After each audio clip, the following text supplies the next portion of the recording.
Cruise Control. And welcome back to Cruise Control. We are really glad you're with us. We love it because we get to drive a lot of vehicles, but we don't keep them to ourselves, Les Jackson. We tell everyone about them. And in the case of this week, we're talking about the Jeep 4xe. It's a plug-in hybrid, the first plug-in hybrid that Jeep came out with. This week they announced others, including the Grand Cherokee, but this is the first one. This is the one you can buy right now. Mm-hmm. And it is quite the vehicle. I have to say, Les, I enjoyed it tremendously. Ours was red with black wheels, Firecracker Red, by the way. And nice name. You can't go wrong with that. They actually put the battery for the vehicle under the rear seat. There's some warnings there. Do not set the battery on fire. Do not poke with a nail. Yeah, do not poke with a nail, stuff like that. But it is a plug-in hybrid vehicle, so it's got a 2-liter, 4-cylinder engine. And then, of course, it has got the battery pack.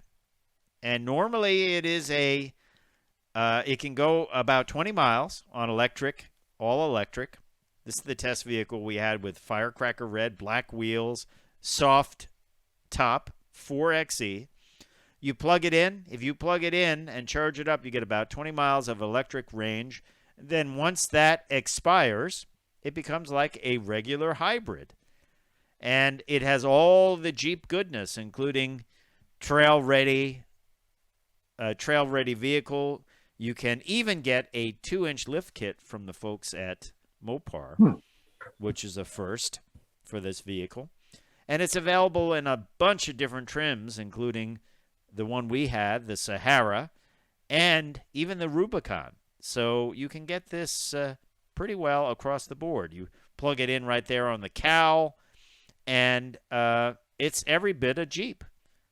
And the great thing about it is you have 3 different electric modes that they favor different elements of the vehicle. By the way, you can see it can still do the water fording.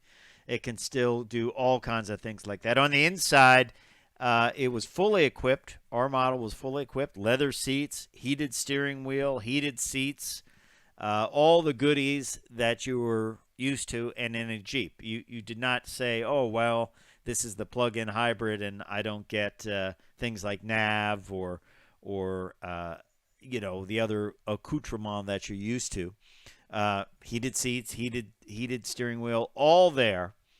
But it also had a couple of different modes. So there was a mode that would save the battery for later, which is interesting. There's a hybrid mode, electric mode, and e-save. E-save saves that battery for later, or you could force it into hybrid mode or force it into electric mode.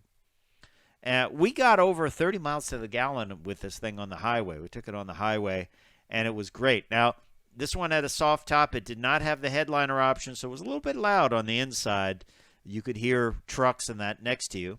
Rear seat passengers, not a lot of leg room in this vehicle, but you did get some USB connectivity, USB-C and regular USB, and AC. There's an AC inverter. Battery under the rear seat, as I said, so it's stowed. You don't lose a lot of storage capability.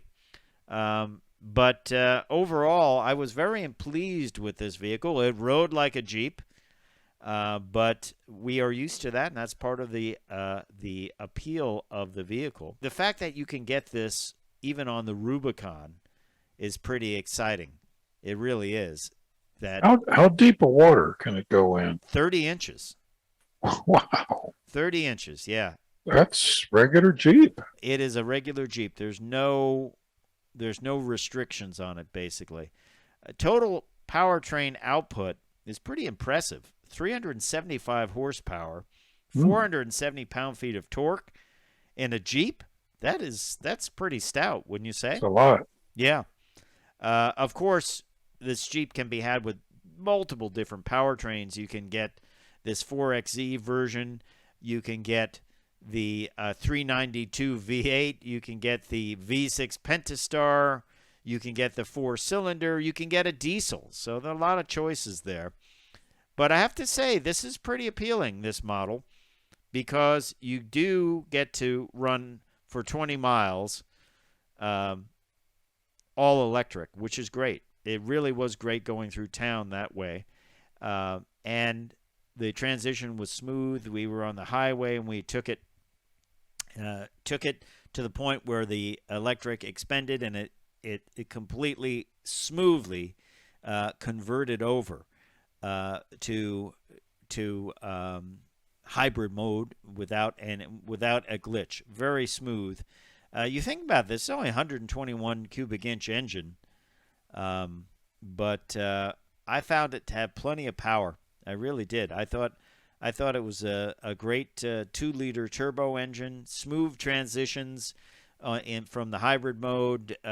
Start-stop was very smooth, and all the creature features on the inside, that was great.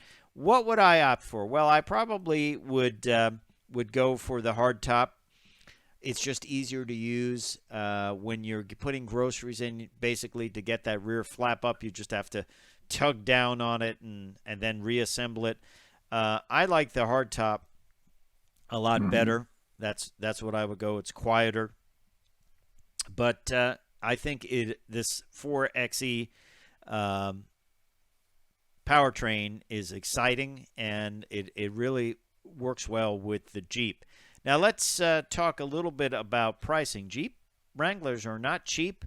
As tested with a few Mopar accessories, $56,690. And you know the thing about Jeep Wranglers is they hold their value. So even if it's a few years old, it's going to hold its value. I love the Firecracker Red. I love the black wheels, and I thought that was a great look here. And I love the 4xe drivetrain. I have to say, whenever I get a Wrangler, I'm always pretty happy about it because it is an exciting vehicle, and a lot of people like it. A lot of neighbors said, we like the Jeep. And then they didn't even know it was a 4xe plug-in hybrid. I had to explain that concept to them, but really nice vehicle. Probably I might get the Rubicon model. I like the Rubicon's capability. I like the fact that the Rubicon comes with a metal front bumper. But all around, 4xe Jeep is hitting it out of the park. I look forward to driving the Grand Cherokee with the 4xe drivetrain, seeing how that would go. Would you get the 4-door Jeep or the standard 2-door? I'd get the 4-door. Yeah, more capability, easier to get in and out. I'd probably get the 4-door with the hardtop, and you still get some good storage in the back. Problem is, though, on the soft top, you do have to kind of manually pull that top apart to get there. I always like that back plate too. It's built in Toledo, Ohio, that they put on the tailgate. There you have it, though. At the wheel review of the Jeep 4xe Wrangler Sahara Unlimited. Unlimited is the name for the 4-door version. Jeep is doing good things. They're really selling, and I think you're going to see that plug-in hybrid capability across the board. Certainly, some of their smaller vehicles, like the Compass, it would lend itself to that easily, and if it lends itself to the Wrangler and the Grand Cherokee, but across the board, that's going to be available. We hope you like that At the Wheel review of the 2021 Jeep Wrangler 4xe. We're going to keep them coming. Plenty more to talk about. Also, don't forget to check us out at cruisecontrolradio.com. Link over to all our social media and more. Time for me to say I'm Fred Staub. I'm Les Jackson. We're going to see you down the road. Bye.